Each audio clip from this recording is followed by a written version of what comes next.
அதாவது அந்த கூட்டத்துக்கு வந்தவங்கன்னு நான் ஹாஸ்பிட்டலில் பார்த்தவங்க இல்லை. ஒரு 3 பேர் மட்டும்தான் அந்த கூட்டத்துலக்காக வந்திருக்காங்க. மற்றவங்க எல்லாமே அவங்கவுங்க வேலை முடிச்சுட்டு வீட்டுக்கு போகிற வழியா அது. அதனால அவங்க அந்த ரூட்ல வந்திருக்காங்க. சிலர் இந்த குழந்தைங்கள்லாம் வச்சுக்கிட்டு வந்தவங்க என்னன்னா அந்த ரோட்லயே சைடில் நிறைய சந்துகள் இருக்கு. அதில் பார்த்தீங்கன்னா 50லேருந்து 100 வீடுகள் இருக்கு, சின்ன சின்ன வீடுகள் இருக்கு. அந்த மாதிரி இருக்கிற இடத்துல வந்து அவங்க குடியிருக்காங்க. அங்கே உள்ள ஜனங்களுக்கு வந்து என்ட்ரி வந்து அந்த ரோடு தான். அது வழியாக தான் அவங்க வெளில போகணும் வரணும். அந்த வழியாக நின்று வேடிக்கை பார்த்துருக்காங்க.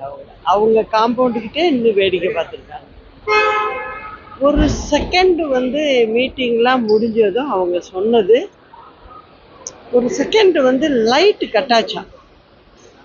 அந்த லைட்டு கட்டாயி ஆன் பண்ணுறதுக்குள்ள திடீர்னு எல்லாரும் ஒருத்தங்க மேலே ஒருத்தங்க ஏறி மேலேருந்து இந்த கொட்டகையெல்லாம் சரிஞ்சு நிறைய கல்லெல்லாம் விழுந்ததுன்னு சொல்கிறாங்க.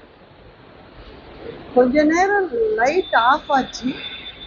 ஆஃப் ஆகி ஆன் பண்ணுறதுக்குள்ள ஒரு கண் மூடி திறக்கிறதுக்குள்ள என்னென்னமோ நடந்துச்சு அப்படின்னு சொல்கிறாங்க.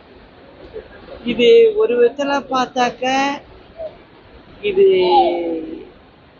நடந்திருக்கதே அவங்க சொல்றதுலேருந்து பார்க்கும்போது அது விசாரிச்சாதான் நிறைய விஷயங்கள் வரும். அது மட்டும் இல்ல, இதுல குறிப்பா கவனிக்க வேண்டியது, இந்த சம்பவம் வந்து கரூர்ல நடந்தது. அதனால கொஞ்சம் 1.5 வயசு குழந்தை, 3 வயசு குழந்தை, நான் அவங்க வீட்டுக்கெல்லாம் போனேன். அப்பதான் கொண்டு போய் பாடியை வச்சுட்டு வர்றாங்க. ரொம்ப மனசு ரொம்ப கஷ்டமாயிடுச்சு.